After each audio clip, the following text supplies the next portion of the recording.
Yeah, the Trump administration announcing a sweeping crime crackdown in our nation's capital, putting the police under investigation, under federal control for 30 days while deploying 800 National Guard troops to the streets. Crime in D.C. is ending and ending today. We are going to use every power we have to fight criminals here. No more crime rampant in our beautiful capital. No more teenage girls beating a disabled man to death. No more of that. No more drive-bys. We're going to do everything we can. We're going to make D.C. beautiful. We're going to make D.C. safe again. Our next guest has been doing his part recently, helping to convict a D.C. suspect of abduction and attempted rape. Virginia Attorney General Jason Miyares joins us now. AG Miyares, thank you so much for waking up with us this morning. What is your reaction to what President Trump is doing in Washington, D.C., and how much does it impact neighboring Virginia? Well, first of all, I don't think it's good for the nation's capital to be when so many people from all over the world come to visit D.C. and they see lawlessness, they see homelessness. And it's absolutely having an impact in Virginia. We have so many citizens in Northern Virginia that work in the district, and they have shared with me, and I've seen it and talked to them, as soon as they're done with their workday, whereas before they maybe stayed and went out to dinner or the Kennedy Center, they come immediately back to Virginia. And I just think of Christy Batista. She was a recent JMU grad, beautiful young woman from Arlington who had gone into the district to go see a concert, and she was brutally stabbed to death at her own hotel. And so these type of stories, the rampant carjacking, the awful violence is absolutely happening in the district, and it's a very, very different model of what we've implemented in Virginia. And what the president wants to do is go after these repeat offenders that are creating such of the lawlessness right now in the district. It's making it unsafe for everyday Virginians, and it should be one of our great cities in America we could brag about. Right now, we can't do that. Yeah, it's hard to understand why someone can take objection to what President Trump is saying and doing. But this is what Democrats are doing. They take objection to everything he says and does.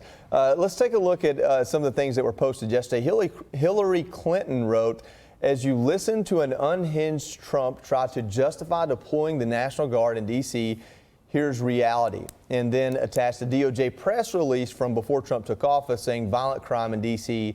is at a 30-year low. And then House Minority Leader Hakeem Jeffries says violent crime in Washington, D.C. is at a 30-year low. Donald Trump has no basis to take over the local police department and zero credibility on the issues of law and order get lost. The only problem with that is, with minimal research, I can see that in 2012, which was actually a 30-year low, that was a 112.5% lower homicide rate than in 2024. So not only are they taking issue with making D.C. safer, they're also putting out false information.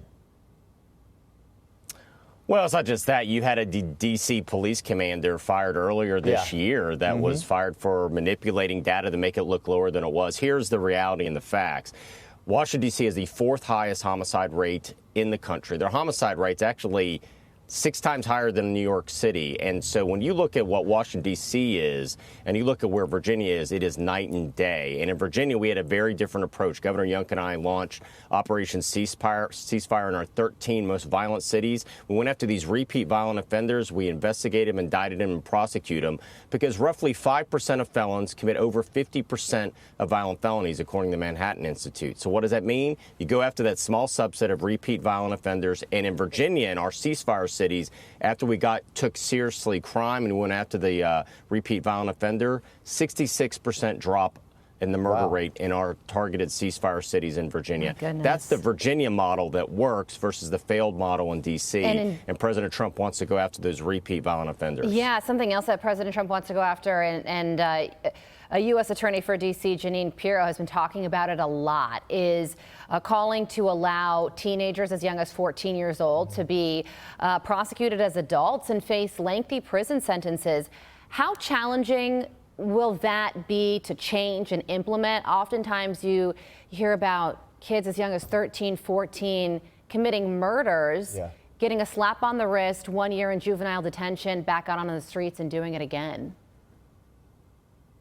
Well, this is what we know about Washington, D.C., and this is from actually the former police chief as well, that the average arrest record of somebody arrested on a murder charge in Washington, D.C. is 11 prior arrests.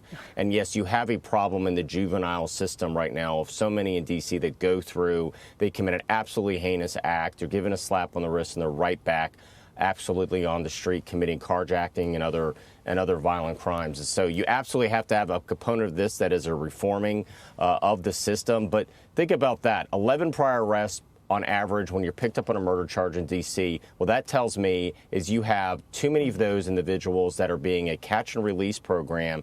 And all that means is more victims. That number just means 11 more victims before everybody took you seriously to make sure that you're accountable. Yeah, well, with a murder rate that's 6 times higher than New York City, as you just said, and the 4th highest in the nation, clearly something needs to change, and President Trump is aiming for that. Virginia Attorney General Jason Miyares, thank you for joining us.